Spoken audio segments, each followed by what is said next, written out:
know, but I was shocked to discover that it has been 6 years, which is the longest span well, 5, because you performed in LA in my living room in 2018. But that's the longest stretch we've gone since I've met you. I know, it's so true. It's crazy. So there's so much to catch up on, and what you've been doing and the music you've got out and what you've got coming up at Carnegie Hall and all of this. But I want to go back, and I just how did you come across me, and how did we start this relationship? I think that I know it was online, and I know I read about your Women Who Write, and I was so interested in it. And then I wanted to reach out to you to see if I could maybe read one of my lyrics, like in a poem form. And you were a little hesitant at first. And then I told you that I was a singer songwriter. And then I think maybe you looked me up, and then you went, Yeah, I do this little singer songwriter thing. oh, I dabble. I dabble a little. And I looked you up and I was like, oh my God. And I was like, there's no way I'm letting you read your poem. You have to perform. And we had never had music. You were the very first musician to play. And it was actually in New York. You for some reason you were going to be in New York. And so was I, because yeah, that's right. And we were at your mother's condo. We were at my mother's co-op in a room upstairs, and Judy Gold, the comedian, was Sure. there. But then the very next month, you came to my living room in LA, and you were the first music in LA as well. That's right. It's amazing. Which is crazy. And then you have done it a few times, and you came up when Mike Nesmith, God rest his soul, had us come up to Big Sur. You and Joe made the schlep, and you guys came up to Big Sur. You came with me to the streets of Burbank for Lit Crawl. With Kathy Ladman. With Kathy Ladman. Yeah. You are literally the only person, the only artist who has done every single venue I've ever done. And then in Hollywood, right? The Zinnia. Oh, yes, and you did Zina TV with me. Yes, you did Zina TV. Way back. We go. Okay, so now let's talk about. I don't even know where to be. First, I don't know if you know, I was going live every day during the pandemic at the beginning, because I had nothing to do and nowhere to go. What did you and Joe? What were you guys doing when it all hit? Were you in the middle of something? What were you doing then? I had just released something I had worked so hard on. Oh, no. The arrangements to, I worked with my cellist, and we did all the string arrangements and brought in a string quartet from the Netherlands called the Matangi Quartet. I had done an album with them, half recorded in LA, half recorded there. We had just done Carnegie Hall together. I brought them to Carnegie Hall, and then the pandemic hit just as the album came out, which is called The Girl and the Cat. And I swear, Vicki, if there is a piece of work that I truly connect most to, it's that one, because I did it without any judgment. I just wrote and wrote and wrote. And I did it for me. I said exactly what I needed to say. And a lot of it had to do with addiction, my daughter, and that's what The Girl and the Cat is about. Okay, I've been listening to it for many days now. How so? The Girl and the Cat, you don't exactly think of addiction when you think of The Girl and the Cat. Right. But the song goes, the girl went, oh God, how's it go? I'm blanking even on the lyric, but it's about a girl who is living at home, and the cat, she goes away, and the cat also loses his life, and they were one and the same to me. And I sneak past her room and past the needles and the lies, and it goes off with the trash, and so does my world. And it's about a mother wrestling with finding herself in the wake of her daughter's path. And the song goes on that they lose touch, and that the mother hopes that she's doing well. And she hears that and this is fictional, she hears that she's pregnant, she hears that she's doing well. And it's paraphrased by, I miss, sitting on the couch watching Oprah, the girl, the cat, and me. And it ends with sitting on the sofa. I miss watching Oprah, and it's the chair, the lamp, and me. It's a heavy song. I'm sorry, I can't really paraphrase it. And my daughter's doing great. I was going to say, how is your daughter with it? She said it was okay because it's slightly fictional, and she's doing well. She really is. She's a functioning, great tattoo artist here in Venice and travels the world, and she's really doing really, really well. But for me, it was a struggle, way back from when she was 18 and all of that. And so, and this is not something you've ever had. You've never had an addiction issue, have you, Lori? I have not. My husband, Joe, though, is sober now 35 years, but I didn't know him. Yeah, I know. But I didn't know him then. One time, actually, we were in Hawaii, and his ear closed up, his ear canal, and we had to go to the hospital, and they gave him some pain meds. And I swear he became like Jack Nicholson in The Shining. Like, where are you going? What are you doing? Like, oh my God. I'm like, so glad I didn't know him then. It's like, I don't care what fucking pain you're in, you're never doing that again. But he's very, he won't take cough medicine and all of that stuff, and works his program well. But I never I never had that. I'm one of those, Vicki, that does it run in your family? Did it skip a generation? Was it your parents, your grandparents? No one in my family has that, and no one in her father's family has that issue either. So interesting. Yeah, so it's kind of a new thing, but but I have a lot of experience with Al-Anon and all of that stuff. So anyway, that's what I did during the pandemic, is I sobbed about the fact that I couldn't promote this album, which meant. And so what did you do? So how have you handled getting it out there now? Well, it did what it did, and I perform it, and I just hope that people will listen to it, because it just means so much. Included in that album is the song "Empty Chairs," the song that I heard at the Troubadour that Don McLean did, that I wrote a poem on a napkin after, not knowing who he is and feeling like he was singing about me and my life. And then I wrote a poem about that experience, which became that song. Okay, we have to talk about it, because there are people here that don't know the story.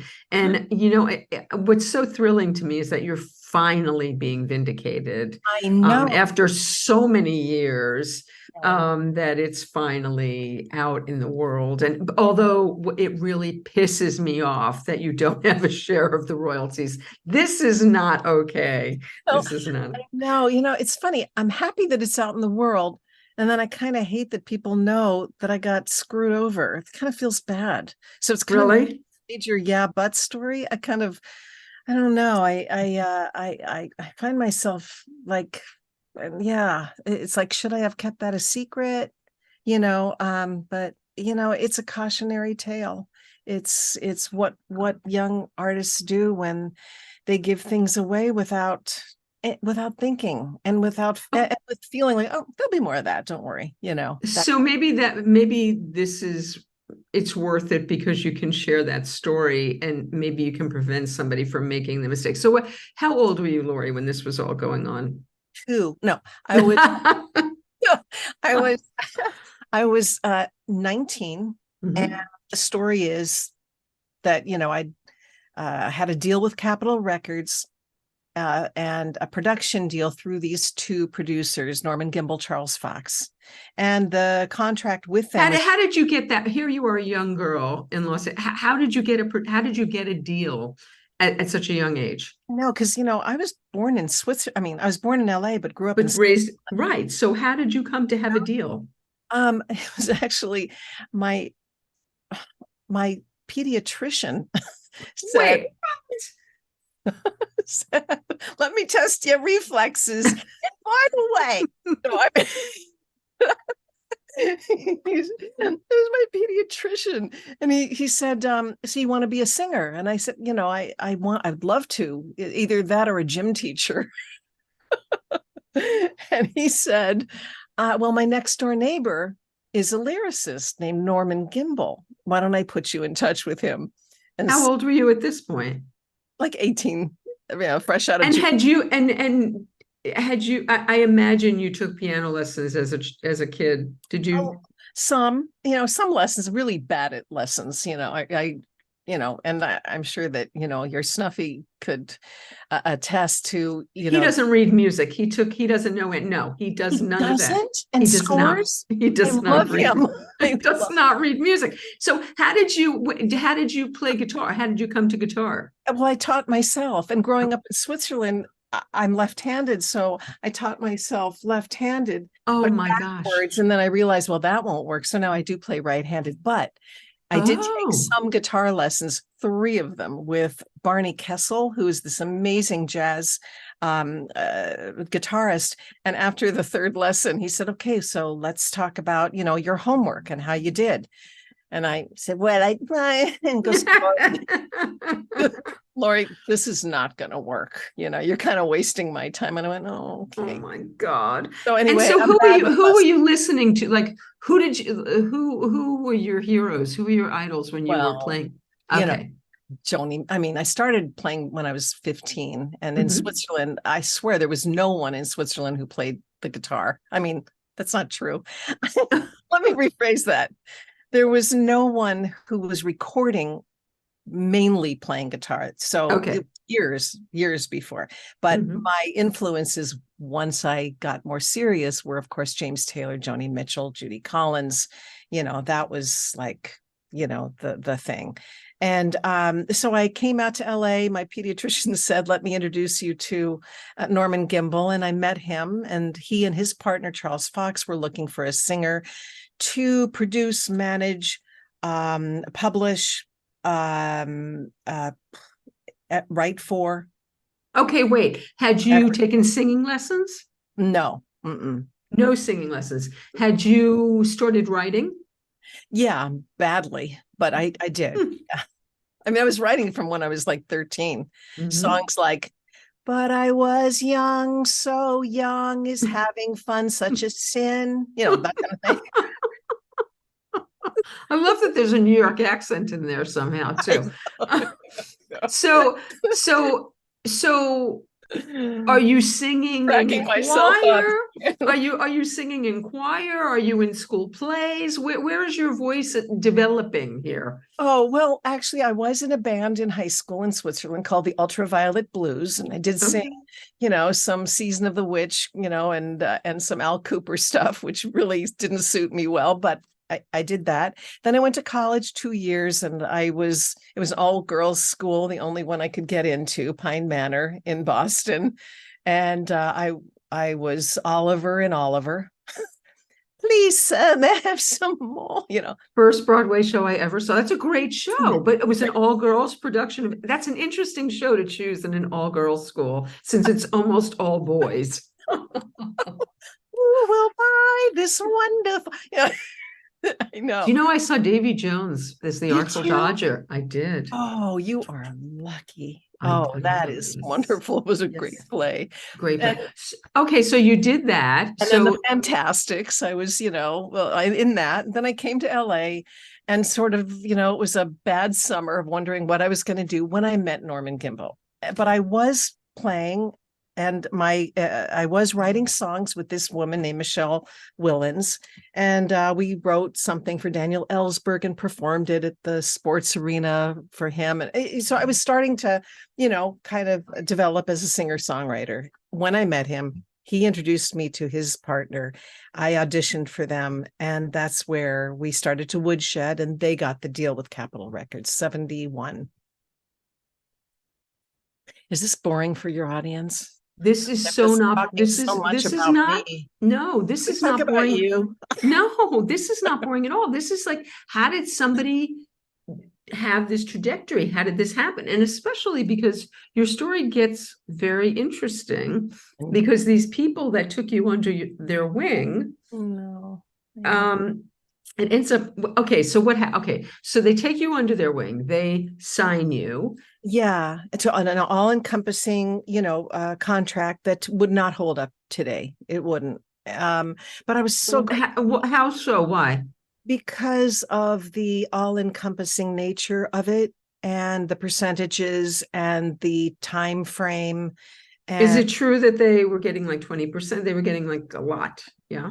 a lot. Yeah, there was Mhm. a lot of that. And again, I was just fresh out of, junior college and then Switzerland. So I was just so happy. And they were wonderful. They were well known for, I mean, Charlie Fox had done a lot of TV stuff, Love American Style and some movies.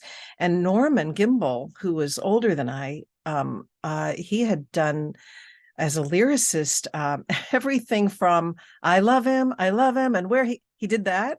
And he did Canadian Sunset. He did Girl from Ipanema. He did Wow. all of Yeah. those, Brazilian things. And so when they wanted to write for me, I thought, well, this is amazing. And it wasn't long before I started a personal relationship with Norman Gimbel. I wished I'd had just one boyfriend before that, so I would have known that.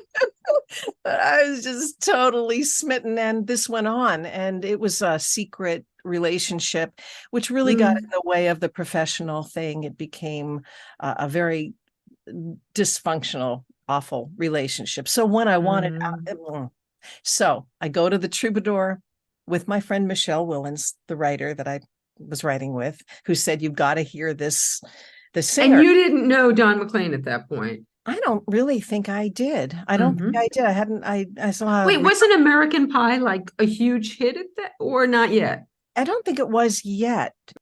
It wasn't yet because I don't recall him performing that.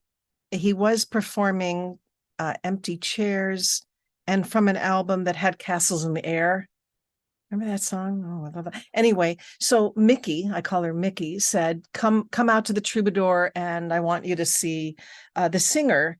And I was reluctant because I was going through another breakup with Norman Gimbel and, just wanted to stay in my apartment. But anyway, I go with her and I'm sitting there expecting nothing. And he's alone with his guitar and he starts to sing Empty Chairs, this song. And I feel like he's singing about me and my life. I feel like no one in the audience exists. And, Do you have a crush on him, Lori? Like while he's loved him. Yes.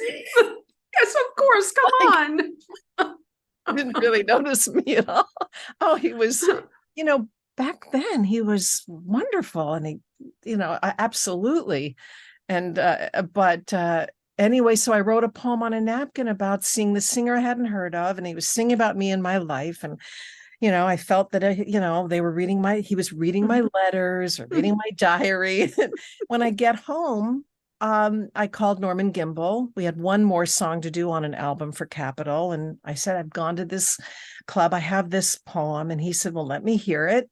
And I read the poem to him. And over the next few days, we woodshed it over this poem. Where were you sitting? Were you, what were you thinking? And, what were you feeling? And we made the lyric just right. And he already, however, had the title Killing Me Softly with His Blues. And he had that from a book from an Argentinian author. So he thought this experience would go well with Killing Me Softly with His Blues. Which, by the way, if he would have kept Killing Me Softly with His Blues, it would not have been a hit at all. Really? No, that's just wrong. That just does not run off the tongue at all.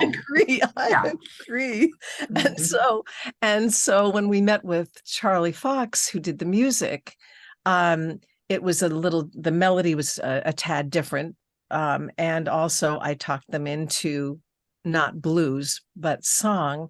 And in addition, the song had, it had a middle section. It was at the time of MacArthur Park, someone let the cake in the, and remember when it was kind of bookending this middle section.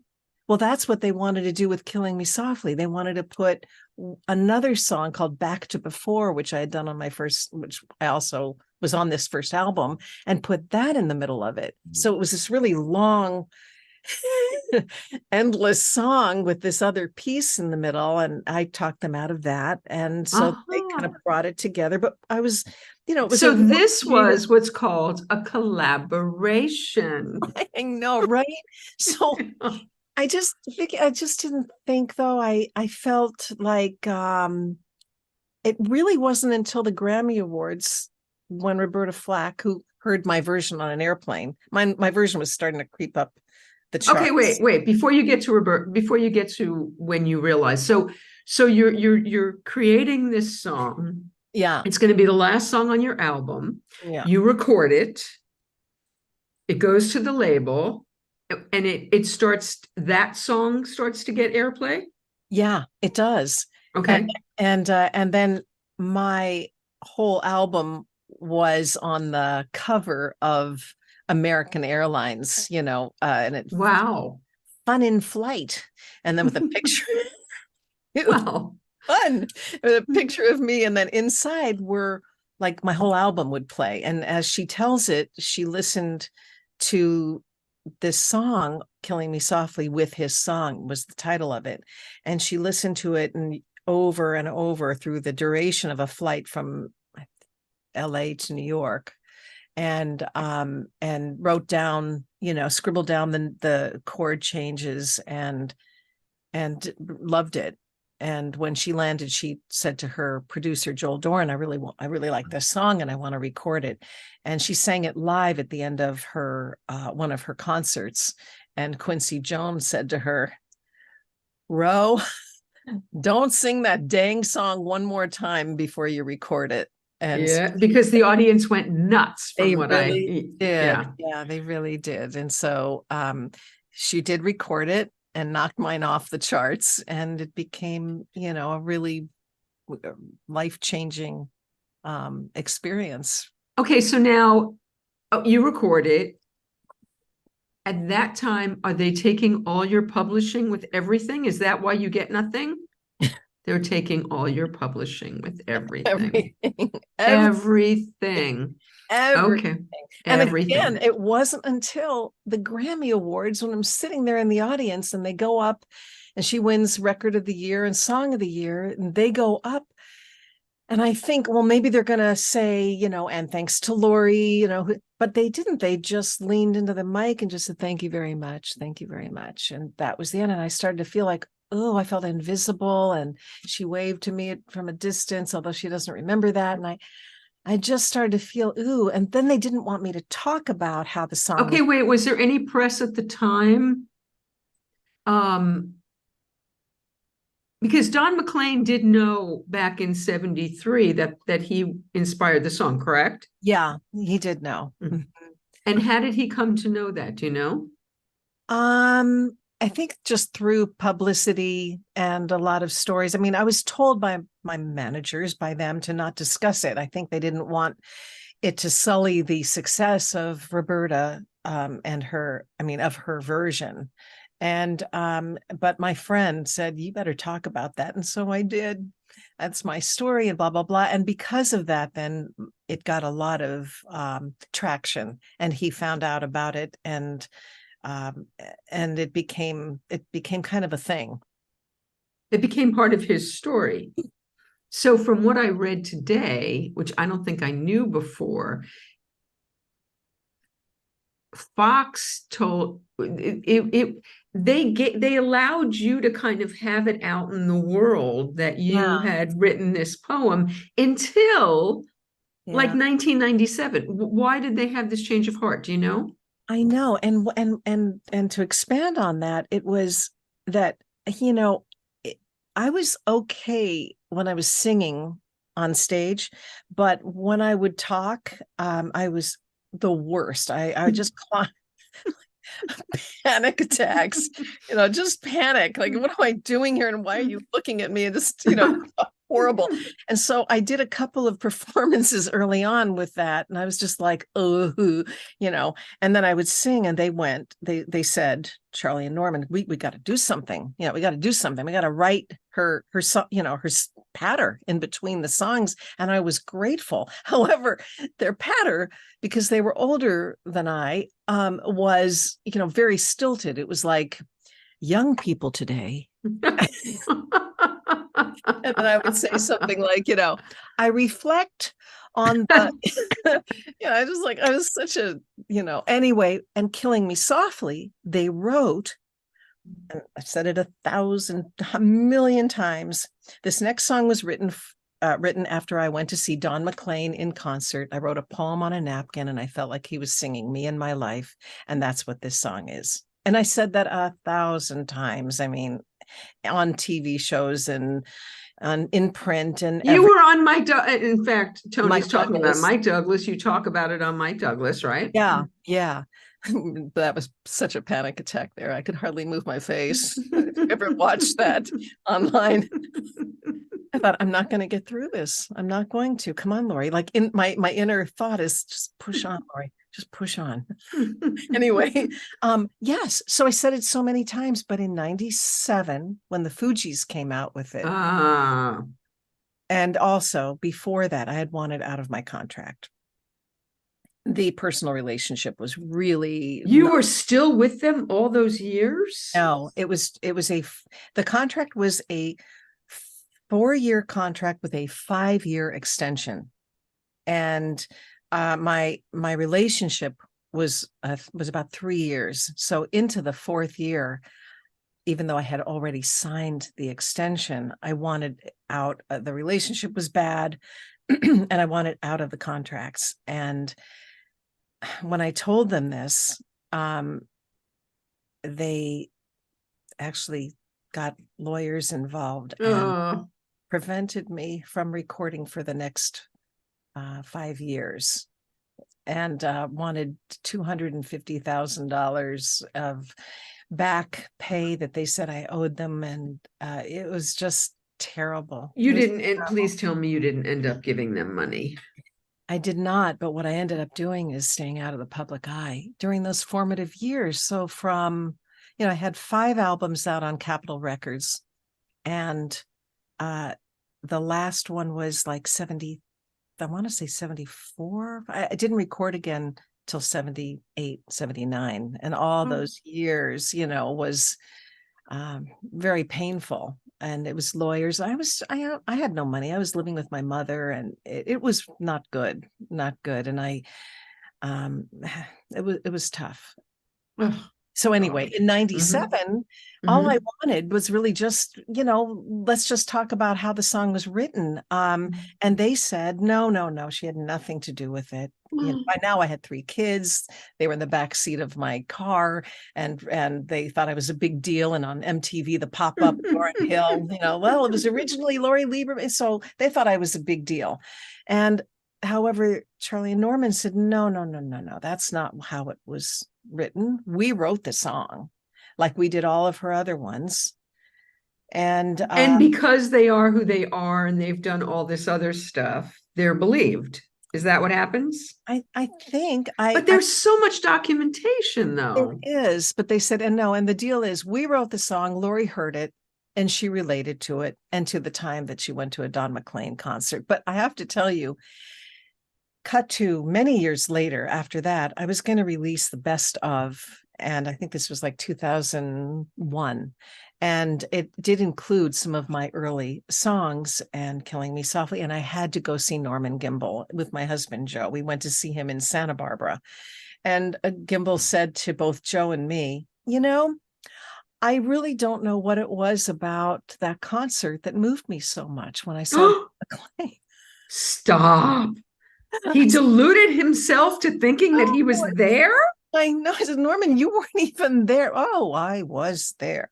But he wasn't there. And I just felt like the credit is long. It's what it is, but God, I just don't want to be I just wanted my story to be told. I didn't want to be perceived as a big liar. And I must say that for a while, people said, oh, well, maybe, maybe, and maybe not. We'll never really know the truth. I'm like, oh, God. But after Alicia Keys was on the Grammy Awards, do you remember when she was sitting there with both pianos and she was singing Yes. songs she wished that she had written? Yes. How great she Yes. was. And she sang Killing Me Softly. I And remember that. after she did that on USA Today, they said, and Alicia Keys performed Lori Lieberman's Killing Me Softly. And for me, it was such vindication. And from that, it's now on, if anybody Googles the song or whatever, it's in collaboration with. Absolutely. It's all All over. I friggin' care about. It's all over. Yeah, it's all over. And it's all over, by the way. I feel a lot of closure. And I hope that, on my epitaph, it won't just say, but I know it will. Lori Lieberman, the girl who was screwed over my. No. I know it, even though I've done, whatever, but No, it's not going to say that. But hopefully it will give you credit, collaboration credit for the song. yeah. Um, so now when you're introduced, you have clear reign to say these words without there being any repercussions. Did they ever try to gag order you in the last many years? No, but they tried to with Don McLean. Okay, so I read that too. They Yeah. tried to get him to take it off his website, Yeah, but Norman he Gimbel reached out to him and said, we have, lawyers, and I want you. By that time, Don had already released a book called Killing Them Softly with My Songs. And they said, you better not talk about it anymore. We're gonna, and Don's tough, and he just said, get the F out of my face. And that's all. Norman kind of crept back into his well, corner. and he also, from what I read today, he had proof Yeah, in Norman's own words. that's true. In the newspaper, there is a thing where he said, in countless articles, actually, Gimbel is saying, oh, yeah, we took this from Lori, and she's a very young singer, and blah, blah, blah. Don has been a real champion of mine. Like, if you gotta, and I'm like, so many years have passed. No, I really don't want to. Nor do I Have feel. you ever sang it for him? Oh, yeah. Yeah, I've sent it to him. And, yeah, I have. And how about with Roberta? The last time we met, which was you hadn't had, but I've seen a picture of the two of you together. Yeah. You've Yes, I did. So in 2019, when the Matangi Quartet came out for Carnegie, I asked if actually she reached out to me and asked if I would be a part of her documentary. And I asked if she could come to the concert. But it turns out, and I can be open about it now because she is, that she wasn't well. And when they did arrange a meeting, and that's where those photos were taken. And I went to her assisted living place in New York, and she looked at me when I walked in, just, and I went up to her and I just said, it's Lori Lieberman. And she just looked, and I said, Killing Me Softly. I heard he sang a good song. And she said, I can't talk. And I said, that's okay. That's okay. I'll sing for you. And I sang, and then she started to kind of smile, and then she started to cry, and then she talked about her nails. I did them myself. And I said, that's beautiful. And then she just looked at me and she said, Lori Lieberman, so long. It's been so long. I have goosebumps. I know Oh I did my too. God. Oh my I God. know it was brief, but it meant so much to me. And How wonderful that you got to have that experience. I know it. I know it. It means so much. And um, yeah, she was fierce and an incredible talent. And it's I just hope she's at peace. It's a tough time she's having, for sure. I didn't know this about her. Yeah, she has ALS. Mhm. And she's talked about it, so I feel I could. Yeah, absolutely. So Yeah. before we move on, I listen to your version all the time ad nauseum. It doesn't make me nauseous. It's fantastic. It's the furthest thing from it. But today I also made myself listen to the other two versions because I was like, okay, let me remember, because they're all wonderful in their own way. But there's something about a songwriter singing their own song that is, I remember the first time you sang it well, it wasn't in my living room, it was in my mother's, whatever that was. And then you sang it in my living room, and you sang, would you sing it for us? I will. I hope you'll be able to hear this. Does this, can you hear that, Vicki? Yes. Okay, I'm going to move it really close, and I Okay, good. hope this camera doesn't go right up my nostrils. No, you look great. Well, I'm sorry. Okay, so here I go. And stop me if you can't hear it.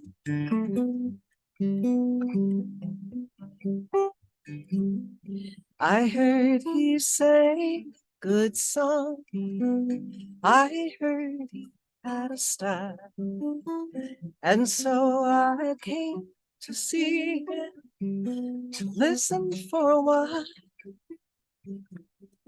And there he was, this young boy, a stranger to my eyes, strumming my pain with his fingers, singing my life with his words, killing me softly with his song, killing me softly with his song, telling my whole life with his words, killing me softly with his song. I felt all flushed with fever, embarrassed by the crowd. I felt he found my letters, read each one out loud.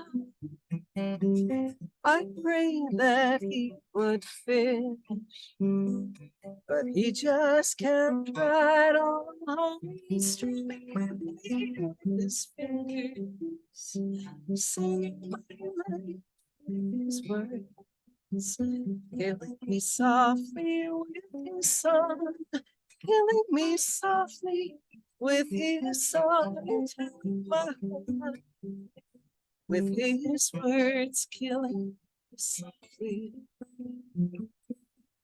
with his song. He sang as if he knew me in all my dark despair, and then he looked right through me as if I wasn't there. But he was there, this stranger, singing clear and strong, strumming my pain with his fingers, singing my life with his words, killing me softly with his song, killing me softly with his song, telling my whole life with his words, killing me softly with his song.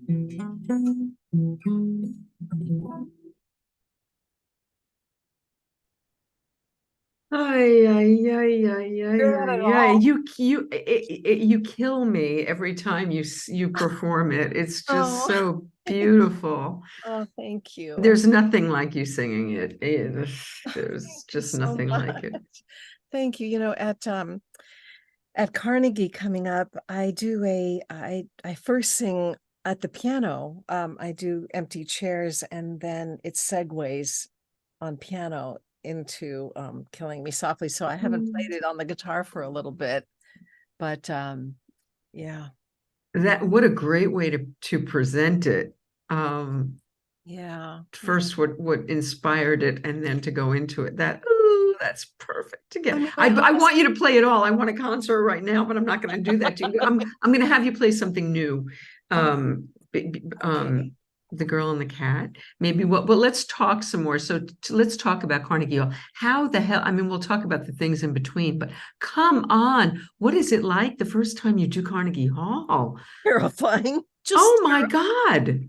I know, absolutely terrifying, and wonderful, and this is my third time, and it's at this, Carnegie has three different levels, different theaters within it. So I was at the big one, and now I'm at this very intimate, almost as like a Viennese opera house, and it's going to be very intimate, where it's me at the piano, guitar, and just I have a cellist, a violinist, and an upright bassist, and a special guest. But I'm looking forward to it. But then, to be honest with you, I keep thinking, like my sister Kim would say, wow, it's coming up. It's next week. It's December time. Oh God, is it just we only have a week? And I've known about this for like 6 months. It's like, okay, how can I lose 10 pounds in a week? That's number one. Nobody's going to come. That's number two. And number three is, what am I going to wear? And I do that. All right, so we're doing the juice fast right now to get the Thanksgiving. I know, you know what? It's really easy, actually. I have to say, tell me, what about chattering in your teeth, and what about needing to chew something? And what you know what? It's unbelievable. I love to chew. I love to eat. This has been the easiest thing ever. We did it right before Thanksgiving, and we started it right after. It's called pressed. Like, we go to the store, you get 6 bottles a day, and it's different ones. And I'm telling you, even Snuffy's doing it. It's really easy. And okay, so let's just talk about, so how much weight did you lost in 3 days? So I lost 4 pounds in 3 days when I did it the first time. And then I gained back 3 of them for Thanksgiving, and now I'm on it again. So, and I'm thinking I could do this every week for a day, or maybe even 2, until I lose all the weight I want to lose, because I can't. So, but I've done cleanses for like, it can be done. It can be done. I feel like I'm gonna just lose all my energy, Not at all. Really? It's a cleanse, so it's energizing. You're having Give you a vegetables headache and at fruit. all? Any headaches? No headache. I feel fabulous. I couldn't even get myself to finish the last bottle last night. I couldn't do it. Really? Yeah, I sip them all day. So Drink a lot of water. what's in it? Like, just So vegetables? this one this one has protein in it. This one has blueberry and blackberry and lemon and pea protein. Most of them, there's a citrus one, a greens one. They're all different. You have 6 different ones in the course of the day. Wow. And I'm telling you, at first you taste it and you go, ew. And then by the time you get this much through the bottle, there's a roots one with like beets. I like them. Do you? And I'm telling you, it works, and it's easy. All I remember is that Women Who Write, that beautiful buffet with all that stuff.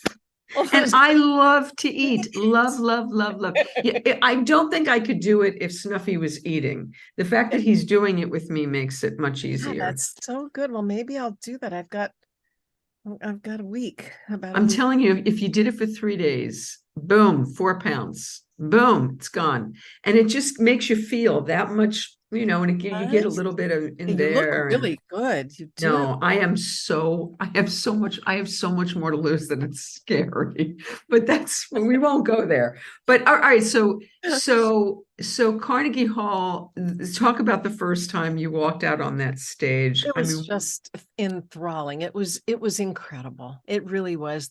I do find that the more people in the audience, the better I feel. I mean, the better I do. If it's a smaller crowd, I'm very nervous. Like, I'm quite nervous now. Like, no, not with me. Not with me. It's true, and whoever else is watching. But there's no one else watching. It's okay, just us. No, it's just us. Okay. But So so I'm excited about it, and I'm it's a great thing. And honestly, I really have not been performing much. And after the pandemic, during the pandemic, you were asking, and I so was what kind did of you on do a during the roll. pandemic? So you had already had this album that you finished, Yeah. but then you also have Truly. When did you do Truly? So I did Truly at the end of that. I did that last year, came out, and it was a different thing. I felt during the pandemic, I felt that I couldn't write well. I felt that it was inauthentic. If I wrote something that was too happy, I wanted to just shoot myself. And if I wrote something too depressing, no one would want to hear that. Even I didn't want to hear that. And I wrote a lot of really depressing songs. Mm. And so I think for me, I did an album where I didn't do much of the writing. I did standards, and that was so fun. But during the pandemic, I think oh, I know, I gardened. Oh my God. Yeah, I I was gardened. going to say, what did you do? Okay. Yeah. I gardened and a lot, like my whole deal. And I kind of dabbled painting, and I probably ate a lot. And I don't Did know. you guys get COVID? I did get it, but I got it after I performed at the Troubadour, after it was kind of on its way out in October. It was like the one time I would, and yeah. But did you get it? I didn't have you did? No. What? I'm looking for wood. My I'm God. looking for Here, wood. I need wood. bang on this I'm, guitar. yeah, no, no, Really? no, Good for no, you. no. Yeah, Doesn't have here's to be wood. wood. But yeah, no. But I was COVID crazy. I mean, I For you? just sequestered I just didn't do anything. But we've been traveling a lot in the last year, and Yes, I still know a ton of people getting COVID. I do too. I know. Yeah, I hate I that. know. But And did we you wear get a all the mask on the vaccine. flight? Do you Oh, get all the vaccines? Oh, yes, I still mask on the flight. do. Mhm. Yeah. But then you take it off when you have to eat something, right? I do. I'm a total fake. Yeah, because we had long flights. I totally Me took it too. off. We traveled a lot overseas and everything, and I'm really good in the beginning. And then, I find myself like walking to the, ladies' room, and I don't have my mask on. What am I thinking? I know. I know. It's all crazy. Yeah. So, and how when you had it, It did you wasn't have, oh, terrible. it It wasn't wasn't really terrible. bad. But I did get that relapse. I did Oh, get did that you do Paxlovid the thing. Paxlovid? I Mm. did. And then it did come back, but anyway, it's God willing. It'll Yeah, no more of that. Yes. So how do you in this day and age with the pandemic, with everything change? I mean, look, I used to do this show live and in person. I used to have 50 women in my living room. Now everything is Yeah.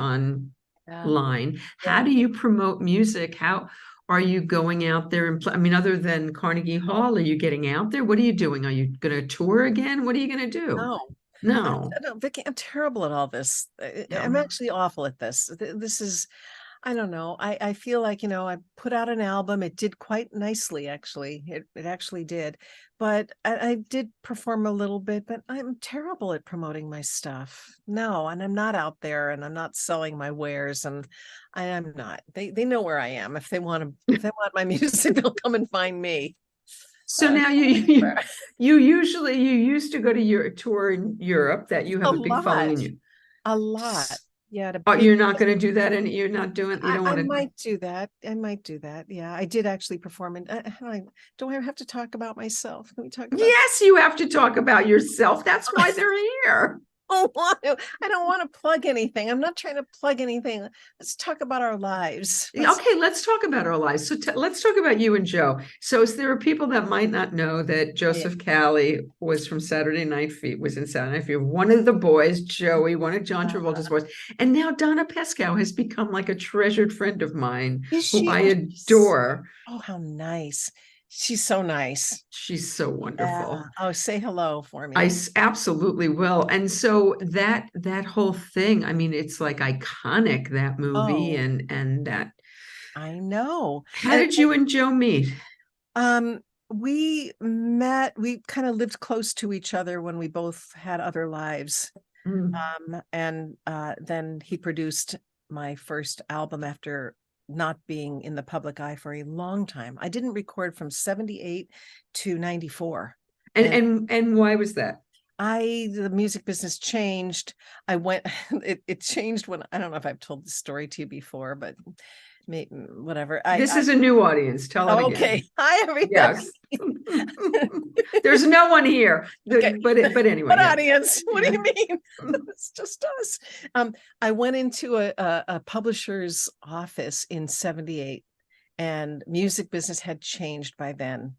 I'm sorry, this was 1980, and the music business had changed. It was quarter flash with the, the shoulder pads. It Oh, was yeah. all of that. And I walked Was it disco in 80? and it was disco, and Mhm. yep. Mhm. It was, yeah. And my music Mhm. I was trying desperately to fit in. The reason I stopped and stayed out of it was that during this meeting, I walk into a guy I had never met. He's on the phone and he sees me come in, and it's a publisher, and he, gives me a hi, and then he keeps talking on the phone about a restaurant that they're going to go to and whatever. And I'm sitting there, and I just looked at my watch, and I just thought, I'm going to give this another minute. And he was still talking without acknowledging me, and I just got up and left. And that was the last time. Get out of here. I know. And by the way, that guy now is a realtor on Facebook and friended me. Did you ever tell him the story? No. Oh, please. No. I wonder if I Wow, should. he had too much power. That's not good. I know, but also I just was done, Vicki. It was a hard, the business. I couldn't do it. So I was out of it. I had 3 children, and I was married and living in. And you probably have no regret about that. I mean, No, my I God. was a full-time mom, and Right. that was a great thing. Yeah. A great thing. Honestly, I think the happiest time of my whole life. Was there nothing better than being the most popular person in your home? The one that everybody calls out to. And I just love that so much. I miss the smell of their hair and I know holding that them skin. close. Right? I know.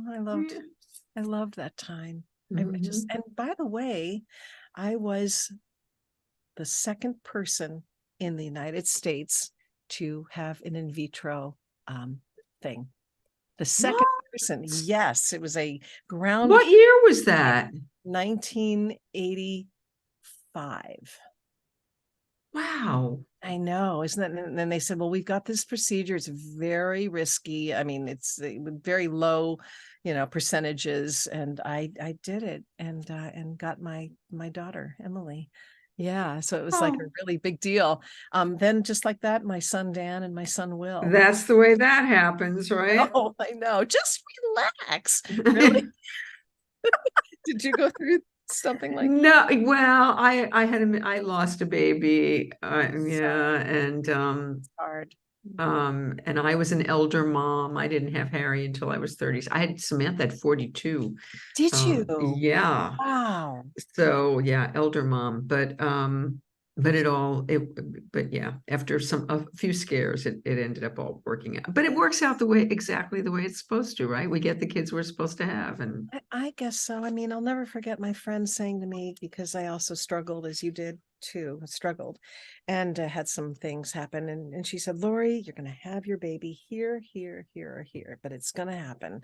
And it would either happen through adoption but it will happen.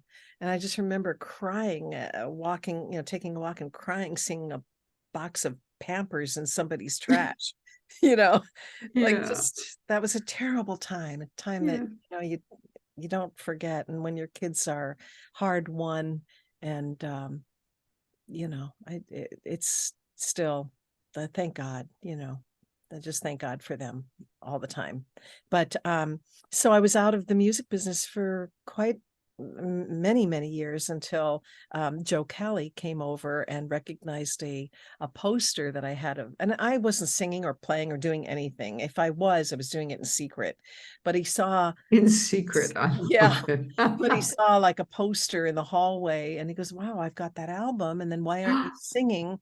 And then he kind of got me singing again, and my marriage didn't succeed, and I fell in love with Joe, someone who's cute, nice, and who believes in me. And that's a recipe for I'm all in.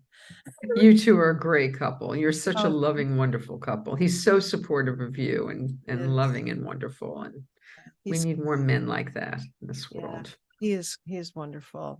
I'm so you know, and he drives me nuts too, but I love Well, that's part of the package. That's I just drive the him way. crazy too. Yeah, but I love him. But I don't know. It's just, it's great. It's great. So, okay, so you guys during the pandemic, so you gardened and you did what Yeah, you I were doing. probably made pies. I don't know what I did. It was just like And so how much blur. back to life for you now? Like to me, it still doesn't I'm not back to the way I used to Yeah. live. No, I'm things have not. definitely changed. Yeah. I used to go to 5 screenings a week. I used to go to clubs and hear music. I used to Yeah. do I don't do those things anymore, It's really. changed us, hasn't it? I It really stay home a has. lot. I know. I know what you mean. You know what I find one of the biggest differences? I don't know if you do, but when we were all masked at the grocery store and walking Hmm? around masked, I realized I realized how much I would smile at people coming towards me, but of course they wouldn't see that. Right. And then I stopped smiling. And then I just Oh, stopped. And then my face just kind of relaxed into this, resting how bitch face. interesting. How interesting is that? No, and then when I took off the mask, I had to kind of relearn that, you're passing someone. There's not only eye contact, but there's a hi or a hello. And it's, because I have to think about that now. yeah, how many times was I smiling, but nobody knew that? I'm Yeah. an asshole. Wow. I have to think about that But now. no, I think things have definitely changed since the pandemic for sure. And so, okay, with that, how do you fill Carnegie Hall? Like I know, although I think people are back for the most part. I mean, I've been to the Hollywood Bowl a number of times. I've gone to shows seem to be filled up again, and Wow. movies aren't. I've Yeah, been to the movies a few that's times, and there are lots of empty seats at movies. It seems to me. I have yeah. only gone a few times, but I mean, um, my doctor says, it's definitely out there, but the hospitalizations are down. right. It's, people aren't dying like they were. And, um, my feeling is I'm just going to have a leap of faith because you certainly can't perform with a mask on. And, No. and the meet and greet is going to be tricky, but I'm going to go for it. I You know, think most are doing them again. Not everyone, but there's a lot of meet and yeah, greets again, I think. yeah, Yeah, yeah, I yeah. think so too. Yeah. But yeah, it's interesting. I'm doing some songs at Carnegie that I had done very early on. And I again was brought up in Switzerland and I had recorded a song called Switzerland, but it was on the piano, it was orchestrated, but I kind of worked out an arrangement on the guitar and it'll be an interesting thing. Shall do it? Yes, please. I was going to ask you. All right, Yes. I'll do it. I'll do it. Let me just make sure Yay. that this is the I'll right do it, track. damn it. I'm, I'm tired of talking about myself. I'm Oh. sick of it. Here it is. Let's see. Switzerland, second half. So, I have this. Snuffy probably does this too, but this is a half capo, and then this is the full one. And it puts your capo for you guitar players out there. It puts it into a dadgad thing, and which is kind of cool because then you can do like a D chord, and it has like the lower. So anyway, that's a little A little a bit of guitar geek Lori guitar information. I like wisdom. that. That's the extent of my lessons. So okay, so this is Switzerland. Can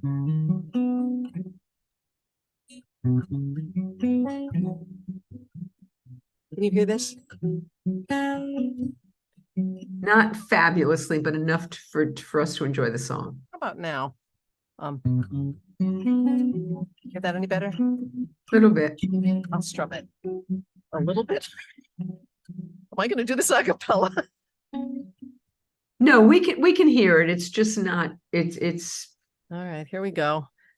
To and from my Switzerland, pleated skirt and heart in hand, never knowing where I stand.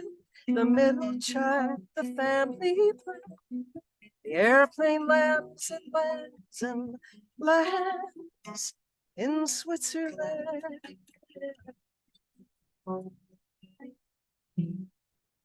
Dearest picture on the wall, they said we won't be here for long. Guess I knew it all along. Another spring, another fall, and Mama says I'm growing tall in Switzerland. Will you remember me? Will you remember me? Will you remember me? Will you remember me?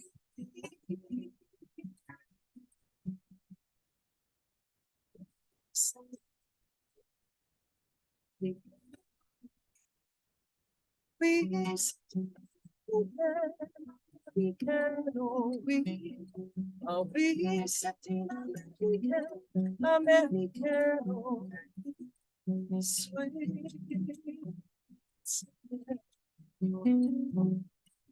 sweet, sweet.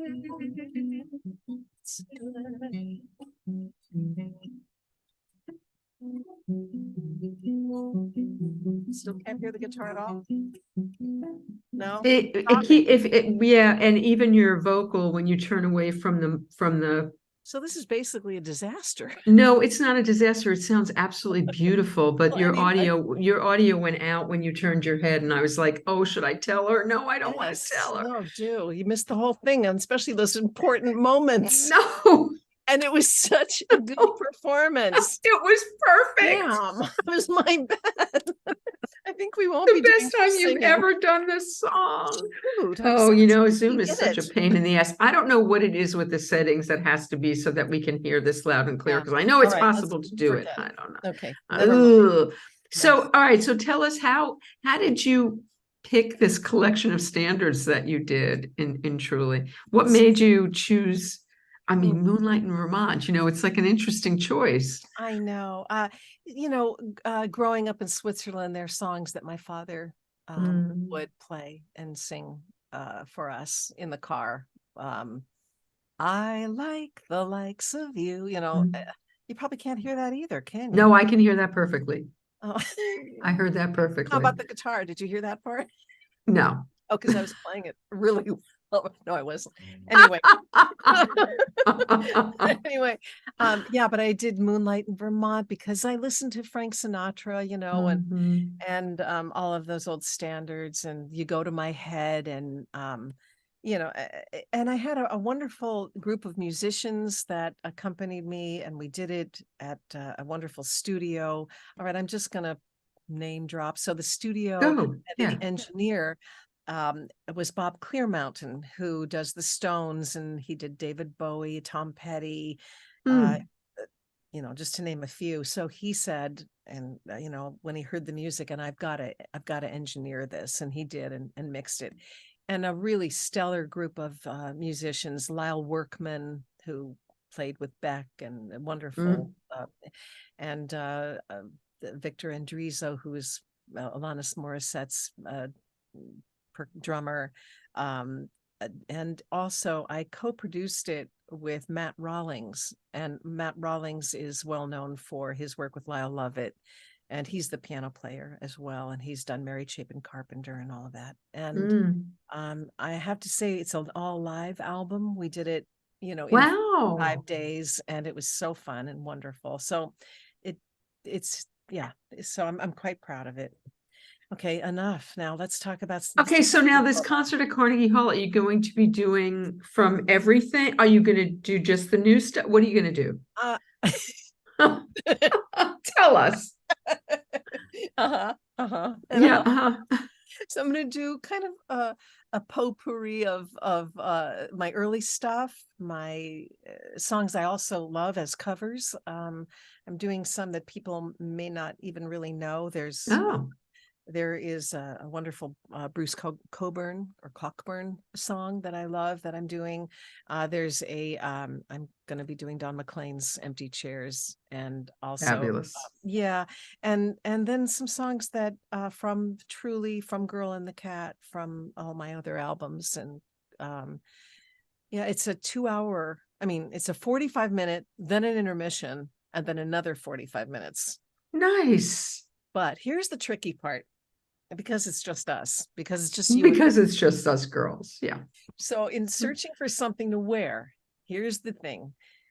I have to find something that looks good from the side, because I'm at the piano, looks good from the front, standing up, and looks good sitting down without the guitar and with the guitar. Wow. And I'm telling you, I cannot find anything that hits all three. Except this is interesting, Lori, because I've been looking and I'm wearing this shirt with things going on, and it's the wrong kind of thing because it's not sitting well. Oh, You really? know, it's bunching, and I was thinking, and now that you said that, I'm thinking, like, what's the thing that you can wear? And so I'm thinking, well, what you're wearing is not you're perfectly svelte and it's all going, but I'm thinking that you wear something that is flowing, like a one piece, like something that doesn't break.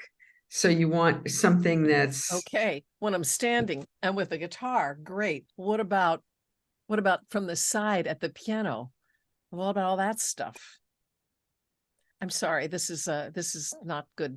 Then you wear a Spanx and you still wear the one piece all between the juice cleanse and the Spanx. No, somebody else wrote Spanx. Tony wrote Spanx. You know the thing about Spanx, you couldn't possibly wear a Spanx because you cannot be give your best performance in a Spanx. Do not wear a Spanx. Absolutely not. Do not wear a Spanx. Elastic waisted, whatever, and an overflowing shirt over it. But you got to be careful about that. Though. Sit down, and then it all starts to do this weird stuff. It is hard, but I guess if you wear something drapey and flowy, you got to be Stevie Nicks-y. Drapey, flowy, and all the Seven Dwarfs. yeah, exactly. Right. I've got to be Stevie Nicks. But that is kind of challenging to have something that's going to look good in all of those different. It is, but I'll take your advice. I'll go shopping. I do this. I drag Joe. Joe is the great stylist. And you know what? Do it. Sit down in the dressing room, stand up, turn to the side, do all of the things. Because, I didn't sit down when I put the shirt on. I'm like, what am I wearing this sitting down? This is horrible. It's a cute shirt. But no, it's terrible because it's been bunching up and doing this is not good. Don't wear this. This is free people. Don't wear this. So Tova just wrote, wear a bikini and make Carnegie Hall history. Oh, yeah. You can never go wrong in black, but I was looking at pictures of us over the years, and both of us wore a lot of black and a lot of black and white, and you've got some blue, it looks like, going on there today. Yeah, and this is great. You probably can't tell, but yeah, I'll be looking. You'll find the perfect thing. I will. You will. I'm still blown away about this juice cleanse you're doing. This one is called Pressed, and you go right to the store and you buy it on the spot. Don't go online and have them send the frozen ones. Like what store? It's called Pressed. Oh, and there are stores all over the place. Okay. And you go in and they have a 5-day, a 3-day, a blah, blah, blah, blah. And number 2 of the 3 days is the best one I found. Okay. And I'm telling you, Lori, it's easy. Even he found it. It's easy. Well, yeah, it's easy. I mean, you just open the refrigerator and no, but I mean, it's not. I like to chew and I like to eat, and I'm not struggling. What about I'm coffee? not struggling. Coffee? I cheat. I have coffee in the morning with my sugar-free. I don't have the piece of toast, but I have my sugar-free hazelnut creamer in it. Oh, and I have 2 of those. Nice. And I'm like, I don't care. Too bad. I'm doing it. Yeah, I know I would do that too. And I'm still losing, I still losing So weight. great. It works. And it just, I find it's just a jump start to feel better and to, Yeah. gives you a little confidence when you lose a few pounds fast, Yeah. No kidding. Okay. That's good. I'll do that. I'll do that. Lori, I love you so much. I And it's love you been too. so good to I'm, check back in and see you. Vicki, I love you so much. Thank you so much for, including me in your wonderful Oh, program. please. Audience, I'm sorry if I just No. turned sideways and you couldn't hear me. And I'm sorry if I talked about a bunch of nonsense, but No, you were wonderful. And so, or okay, if you're in New York or in the tri-state area or going to be, no there one. is a link there will be a link in the liner notes of the show to get a 30% discount to go to Carnegie Hall on December 10th. It's at 2 p.m. And you can do that. There's also a link to Lori's website so you can get the new music, which is fantastic. I've been listening to you, for days and days and just loving it. Thank you so much. Everybody's thanking you so much and saying how much they love you. So thank you, people. Thank you. have a wonderful trip. You're going to look gorgeous. I will be, is Joe going to do some videotape? Will we see some of this performance? Yeah, you'll see stuff. Yeah, definitely. Okay. Vicki, thank you. I love you so much. And I love you too. Thank you so much.